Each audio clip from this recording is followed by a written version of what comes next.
ఇదేంట్రా అయితే. Hey guys, welcome back to our channel. So present అయితే మనం ఆర్టీసీ కాంప్లెక్స్ లో ఉన్నాం, రాజమండ్రి. నిన్న అనగా స్వాతంత్ర దినోత్సవం రోజు స్త్రీశక్తి పథకం కింద మన ఆంధ్రప్రదేశ్ ప్రభుత్వం ఉమెన్ కి ఫ్రీ బస్ అయితే స్టార్ట్ చేశారు. ఇది ఎప్పుడు పెట్టారు? దాని గురించి జనానికి చాలా డౌట్స్ అయితే ఉన్నాయి. సో మనం అయితే ఇక్కడ కొంతమందిని అడిగి తెలుసుకుందాం, ఆ పథకం ఎవరికి వర్తిస్తుంది ఏంటి మొత్తం విషయాలన్నీ. Let's go. Free bus already పక్క రాష్ట్రాల్లో స్టార్ట్ చేశాక ఇదన్నమాట పరిస్థితి.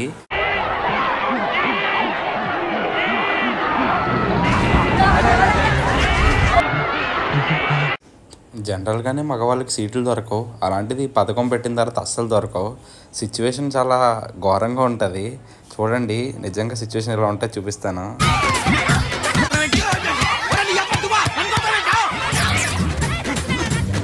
ఒకవేళ ఏమన్నా తేడా అయితే పరిస్థితి సేమ్ అలాగే ఉంటుంది. ఇప్పుడు మనం రాజమండ్రి డిపో మేనేజర్తో మాట్లాడదాం. ఏ టైప్ ఆఫ్ బస్సెస్ ఫ్రీ అండి ఇప్పుడు స్త్రీశక్తి పథకానికి వర్తిస్తాయి? నమస్కారం అండి, నేను డిపో మేనేజర్ రాజమండ్రి. శ్రీశక్తికి ఒకటి కాకినాడ బస్సులు, వెళ్ళి బస్సులు, తర్వాత అంట్రాపల్లి వెళ్తూ ఎక్స్ప్రెస్ బస్సులు మాత్రమే మన జిల్లాకి మొత్తమైనవి. ఇంకా అక్కడ సిటీలో అయితే city bus, metro luxury. Okay, for example Rajahmundry నుంచి మనం తుని వరకు వెళ్తున్నాం. ఈ పల్లె వెలుగు, అల్ట్రా పల్లె వెలుగు బస్సులు అన్నింటికి వర్తిస్తాయి. ఎక్స్ప్రెస్ బస్సులు కూడా వర్తిస్తాయి. పోయా కాకినాడ వెళ్ళేవండి ఎక్స్ప్రెస్ బస్సులు, నాన్ స్టాప్ బస్సులు కూడా వర్తించవు. ఓకే, ఇంటర్ స్టేట్ బస్సులు కండి? ఇంటర్ స్టేట్ బస్సులు కూడా వర్తించవు. అంటే ఇప్పుడు మనం ఎగ్జాంపుల్ రాజమండ్రి నుంచి భద్రాచలం వెళ్తున్నాం, సో ఫుల్ పేర్ తీసుకోవాలి. ఈవెన్ బార్డర్ వరకు కూడా వర్తించవు, ఫుల్ పేర్ తీసుకోవాలి. ఇంకోటి, ఎటువంటి ఆధార్ ప్రూఫ్ క్యారీ చేయాలండి మనం? గవర్నమెంట్ ఇచ్చిన ఆధార్ కార్డు కానీ, ఓటర్ ఐడి కార్డు కానీ. ఓకే, అంటే ఆధార్ కార్డు, పాన్ కార్డు చెల్లదు. అడ్రస్ ప్రూఫ్ ఉండదు కదా, రేషన్ కార్డు చెల్లుతుంది. Okay, voter ID. ఓకే, తల్లి పిల్ల ఇద్దరు ట్రావెల్ చేస్తుంటే పిల్లలు కూడా ఖచ్చితంగా ప్రూఫ్ అనేది చూపించాలి కన్ఫర్మ్ గా, లేదంటే టికెట్ అనేది కొడతారు. జిల్లాలకి ఎటువంటి పరిమితం అండి? జిల్లాల విధంగా స్టేట్ వైడ్ మొత్తం. ఇతర స్టేట్ మన బస్సు ఇప్పుడు ఫర్ ఎగ్జాంపుల్ ఇక్కడ నుంచి ఏలూరు వెళ్ళింది, అంతవరకు వెళ్తుంది. మళ్ళీ అక్కడ దిక్కు వేరే ఇక్కడ నుంచి అయినా పల్లె వెలుగు బస్సు, మళ్ళీ అక్కడ కనెక్టింగ్ ఎక్కి ఫ్రీ బస్సు మళ్ళీ. ఓకే, ఇది ఆంధ్రప్రదేశ్ ప్రభుత్వం స్త్రీలకైనా లేదంటే డిఫరెంట్ స్టేట్స్ వాళ్ళు కూడా వర్తిస్తుందా? అతని స్టేట్ వర్తించదు, ఓన్లీ ఆంధ్రప్రదేశ్ స్టేట్ వాళ్ళకే వర్తిస్తుంది.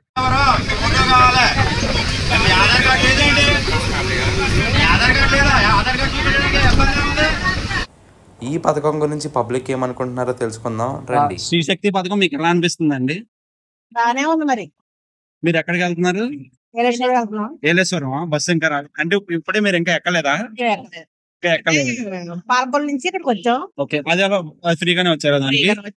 ఏ టైప్ ఆఫ్ బస్సులు ఫ్రీగా తెలుసా మీకు? తెలీదా అండి? అంటే ఇప్పుడు ఈ పల్లె వెలుగు ఉందనుకోండి, ఇది ఫ్రీ అండి. అల్ట్రా పల్లె వెలుగు ఉంటది కదా, అది ఫ్రీ. బట్ విజయవాడ లాంటి సిటీస్ లో లోకల్ గా తిరుగుతాయి అలాంటి మెట్రో బస్సులు కూడా ఫ్రీ అన్నమాట. సూపర్ లగ్జరీ ఇవి ఫ్రీ కాదు. మీరు ఇప్పుడు విజయవాడ వెళ్ళొచ్చండి, అంటే పల్లె వెలుగు బస్సులు ఉంటాయి కదా, దానికి వెళ్ళొచ్చు. సూపర్ లగ్జరీ ఇవి ఫ్రీ కాదనమాట. అల్ట్రా పల్లె వెలుగు ఇవి ఫ్రీ. మీరు పాలకొల్లు నుంచి వచ్చారు కదా, ఇప్పుడు ఏ ప్రూఫ్ చూపించారండి బస్సులో? ఆధార్ కార్డు చూపించారు, ఇద్దరు ఆధార్ కార్డు చూపించారు. ఓకే, టికెట్ ఎలాంటి టికెట్ ఇచ్చారు? టికెట్ ఇచ్చారా మీకు? శ్రీశక్తి పథకం ఉందా దాని మీద? ఆడవాళ్ళకి శ్రీశక్తి పథకం స్టార్ట్ చేశారు, మీకు తెలుసా అండి? ఓకే, మీరు ఎక్కడికి వెళ్తున్నారండి?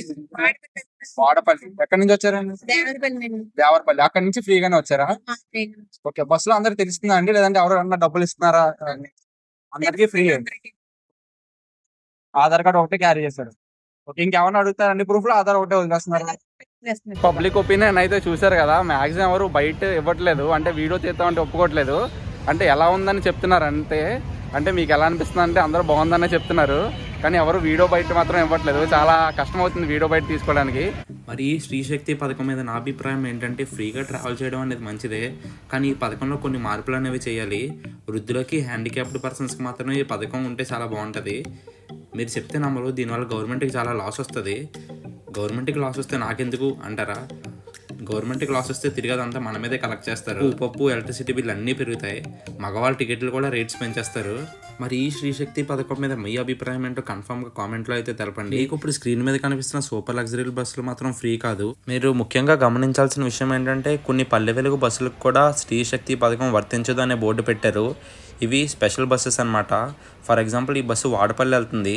సో ఈ బస్సు అనేది స్పెషల్ బస్సెస్ వీటికి శ్రీశక్తి పథకం వర్తించదు. నువ్వు చెప్పమా ఒపీనియన్. సో ఇప్పటి వరకు వీడియో తీసిన కెమెరామ్యాన్ ఇతనే అనమాట, ప్రవీణ్. ఎగ్గతో సిప్పిస్తే కానీ వీడియో తీయను అన్నాడు. సో గైస్ ఇదనమాట పబ్లిక్ ఒపీనియన్. వీడియో రావడానికి అయితే చాలా టైం పట్టింది, నియర్లీ 4 hours అయితే పట్టింది. ఎందుకంటే ఎవరు అగ్రీ అవ్వట్లేదు చెప్పడానికి, డ్రైవర్లు కానీ కండక్టర్లు కానీ. నియర్లీ ఒక 15 to 16 members అయితే అడిగాము. ఎందుకంటే పొలిటికల్ గా ఈ మధ్యన ఏ మాట మాట్లాడినా సరే వైరల్ అయితే అయిపోతున్నాయి. అందుకే వాళ్ళు మాట చెప్పడానికి, ఇన్ఫర్మేషన్ ఇవ్వడానికి కూడా, బేసిక్ క్వశ్చన్స్ ఇన్ఫర్మేషన్ ఇవ్వడానికి కూడా సిద్ధంగా లేరు. ఎక్కడ మిస్కమ్యూనికేషన్ అవుతుంది అని చెప్పి భయపడుతున్నారు అనమాట. సో వీడియో క్లిప్స్ రావడానికి చాలా టైం అయితే పట్టింది, చాలా కష్టం అయితే అయింది. సో ఈ వ్లాగ్ అయితే మీకు ఎలా అనిపించిందో కామెంట్ అయితే చేయండి. అండ్ మీ ఒపీనియన్ అయితే తప్పకుండా చెప్పండి కామెంట్స్ లో.